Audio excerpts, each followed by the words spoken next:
جبکہ جنوب اور مغرب کے 15 صوبے طالبان کی تحویل میں ہیں اور قندھار ان کا دارالحکومت ہے۔ امریکہ اور اقوام متحدہ نے ربانی حکومت کو باقاعدہ حکومت کے طور پر تسلیم کیا ہوا ہے، لیکن اس کے باوجود دوستم اور بعض امور میں طالبان کے ساتھ بھی الگ الگ معاملات طے کرنے کی کوششیں جاری ہیں، اور یوں محسوس ہوتا ہے کہ امریکہ بہادر افغانستان کی موجودہ منقسم شدہ صورتحال کو اپنے مفاد میں سمجھتے ہوئے اسے برقرار رکھنے میں دلچسپی رکھتا ہے، اور خاص طور پر جنرل رشید دوستم کی حکومت کو مضبوط و مستحکم دیکھنا چاہتا ہے۔ اصل بات یہ ہے کہ افغانستان میں روسی جارحیت کے موقع پر امریکہ نے روس کو زچ کرنے کے لیے افغانستان کے حریت پسند مجاہدین کی دل کھول کر امداد کی، لیکن روسی فوج کی واپسی کے بعد جب کابل پر مجاہدین کی نظریاتی اسلامی حکومت قائم ہونے کے امکانات واضح ہوئے تو امریکہ اور روس دونوں نے مصالحت کر کے اس کا راستہ روکنے کے لیے سازشوں کا آغاز کر دیا۔ دونوں کو یہ خطرہ تھا کہ کابل میں اگر مستحکم اسلامی حکومت قائم ہو گئی تو وہ نہ صرف پاکستان اور جنوبی ایشیا کے دیگر ممالک پر اثر انداز ہوگی،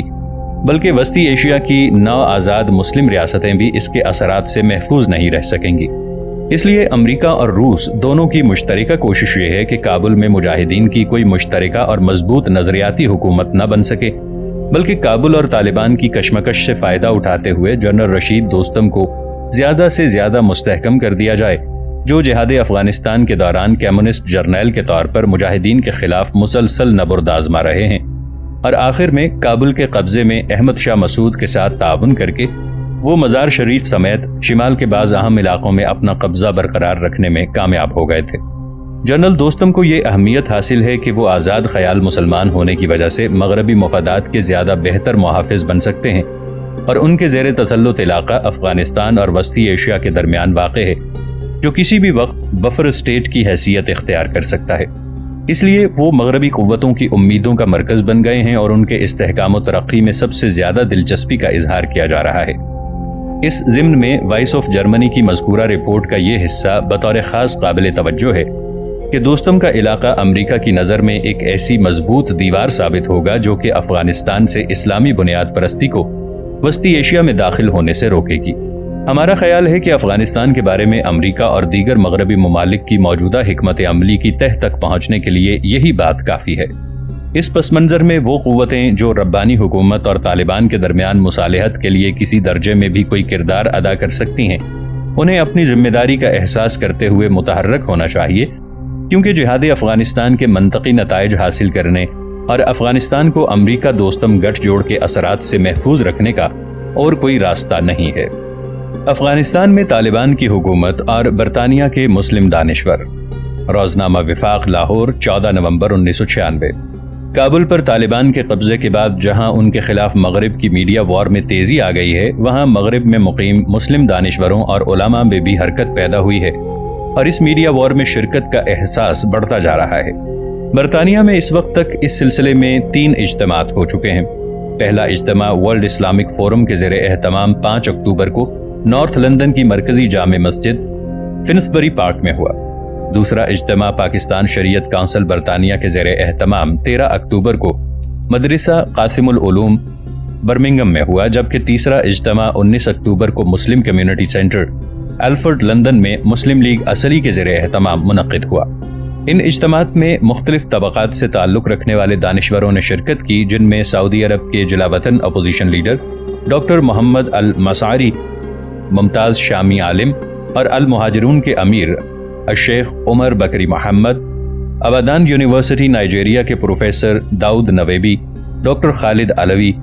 بیرسٹر یوسف اختر، مولانا محمد عیسیٰ منصوری، ڈاکٹر اختر الزمان غاری، بیرسٹر محمد فاروق اور فیاض عادل فاروقی بطور خاص قابل ذکر ہیں۔ راقم الحروف کو بھی ان تینوں اجتماعات میں شرکت کا موقع ملا۔ ان ارباب فکر و دانش نے طالبان اور افغانستان کے حوالے سے جن خیالات کا اظہار کیا، انہیں 3 حصوں میں تقسیم کیا جا سکتا ہے۔ طالبان کی کامیابی پر دینی حلقوں کا اطمینان۔ ایک حصہ اس مسرت اور اطمینان کے اظہار پر مشتمل ہے جو طالبان کی کامیابیوں پر دنیا بھر کے دینی حلقوں میں پایا جا رہا ہے۔ اس سلسلے میں ان حضرات کا یہ کہنا ہے کہ طویل عرصے کے بعد کسی مسلمان ملک میں یہ عزم سننے میں آیا ہے کہ وہاں قرآن و سنت کی بالادستی پر مبنی مکمل شرعی نظام قائم کیا جائے گا، اور اعلان کرنے والے بھی دینی مدارس کے طلباء اور اساتذہ ہیں جن کی تعلیم و تربیت دینی ماحول میں ہوئی ہے، اس لیے ان کے دعوے اور عزم کی تکمیل کے بارے میں اعتبار کیا جا سکتا ہے۔ بعض مقررین کا کہنا تھا کہ خلافت، امیر المؤمنین اور اسلامی حکومت کا نام سننے کے لیے مسلمانوں کے کان ترس گئے تھے، اور اب طالبان کی صورت میں اہل اسلام کا یہ دیرینہ خواب پورا ہوتا دکھائی دیتا ہے۔ طالبان کی طرف سے اسلام کے نام پر ناقابل قبول اقدامات کا خدشہ۔ دوسرے نمبر پر مقررین نے اس بات پر اپنی تشویش کا اظہار کیا کہ طالبان کے تمام تر خلوص، جدوجہد اور قربانیوں کے باوجود کسی نظام کی تشکیل اور اس پر عمل درآمد کے بارے میں تجربہ نہ ہونے کے باعث خدشہ ہے کہ وہ اسلام کے نام پر ایسے اقدامات نہ کر بیٹھیں جو آج کی دنیا میں اسلامی نظام کے بہتر تعارف کی بجائے اس کی بدنامی کا باعث بن جائیں۔ ان اہل دانش کا کہنا ہے کہ آج کے دور میں اسلامی نظام کے حوالے سے بہت سے امور کا طے ہونا باقی ہے جو ظاہر ہے کہ اجتہاد کے ذریعے اہل اجتہاد کے ہاتھوں طے ہوں گے، لیکن ایسا کوئی بھی اجتہاد ایک ملک کے مخصوص حالات اور مسائل کے پس منظر میں نہیں ہونا چاہیے، بلکہ پوری دنیا اور عالم اسلام کے اجتماعی اصول اور ضروریات کو سامنے رکھ کر اس عمل کو آگے بڑھنا چاہیے، ورنہ اگر ہر ملک کی اسلامی تحریک اجتہادی امور کے حوالے سے الگ الگ تعبیر پر کھڑی ہو گئی تو عالمی سطح پر اسلام کے عالمگیر مذہب اور نظام ہونے کا تصور دھندلا پڑ جائے گا۔ اس ضمن میں ارباب فکر و دانش نے دو تجاویز پیش کی ہیں۔ ایک پاکستان کے علماء کرام اور اہل دانش کے لیے ہے، بالخصوص ان علماء کرام کے لیے جن کے اثرات افغانستان کے علماء اور طالبان میں موجود ہیں، کہ یہ اہل علم و اہل دانش باہمی مشاورت کے ساتھ طالبان کی علمی و فکری رہنمائی کا اہتمام کریں۔ دوسری تجویز طالبان کے لیے ہے کہ وہ خود دنیا اسلام کی علمی شخصیات، دینی اداروں اور اسلامی تحریکات کے ساتھ اس قسم کے روابط اور مشاورت کا اہتمام کریں کہ ان کا قائم کردہ نظام دنیا بھر کے رہنما اداروں اور علمی حلقوں کے اعتماد سے بہرہور ہو اور دنیا کے ہر مسلم ملک کے لیے مثال بن سکے۔ مغربی میڈیا کی جانب سے طالبان کی کردار کشی۔ ان اجتماعات میں شرکت کرنے والے اہل دانش نے طالبان کے حوالے سے مسئلے کے جس تیسرے پہلو پر اظہار خیال کیا وہ طالبان کے خلاف مغربی ذرائع ابلاغ کی عیارانہ مہم ہے، جس کا مقصد طالبان کی کردار کشی کے سوا کچھ نہیں۔ ان حضرات کا کہنا ہے کہ مغربی میڈیا نے ایک عرصے سے اسلام اور دیندار مسلمانوں کو اپنا ہدف بنا رکھا ہے، کیونکہ مغرب اسلام سے خوف زدہ ہے، اور یہ خوف اس کے ذہن پر سوار ہو گیا ہے کہ دنیا کے کسی بھی خطے میں اگر صحیح اسلامی نظام نافذ ہو گیا اور ایک مثالی اسلامی حکومت اور سوسائٹی تشکیل پا گئی تو مغرب کا کھوکھلا فلسفہ اپنا وجود قائم نہیں رکھ سکے گا۔ اس کے لیے مغرب کی یہ طے شدہ پالیسی ہے کہ کسی مسلم ملک میں صحیح اسلامی حکومت قائم نہ ہونے دی جائے اور اسلام کے نفاذ کی علمبردار تحریکات کو اس قدر بدنام کیا جائے کہ رائے عامہ ان کی بات سننے کو تیار نہ ہو۔ آج کل طالبان بھی مغرب کی اس مہم کا سب سے بڑا نشانہ ہیں، اور ان کے بارے میں طرح طرح کی باتیں مغرب کے پریس میں چھپ رہی ہیں اور ان پر دلچسپ تبصرے سامنے آ رہے ہیں۔ مثلاً ایک خبر میں بتایا گیا ہے کہ طالبان نے پولیس کے اہلکاروں کو وردی کے ساتھ نیک ٹائی پہننے سے منع کر دیا ہے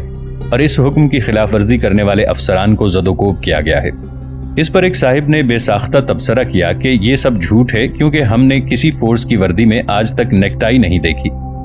اسی طرح چند روز قبل ایک خبر چھپی کہ طالبان نے کابل میں ایسے خوشنوا پرندے جبراً آزاد کر دیے ہیں جن کے مالکان نے ان پرندوں کو موسیقی اور گانے کی تربیت دے رکھی تھی اور وہ ان سے محظوظ ہوتے تھے۔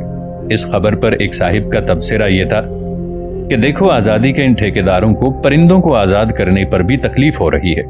الغرض طرح طرح کی خبریں اور عجیب و غریب تبصرے سامنے آ رہے ہیں۔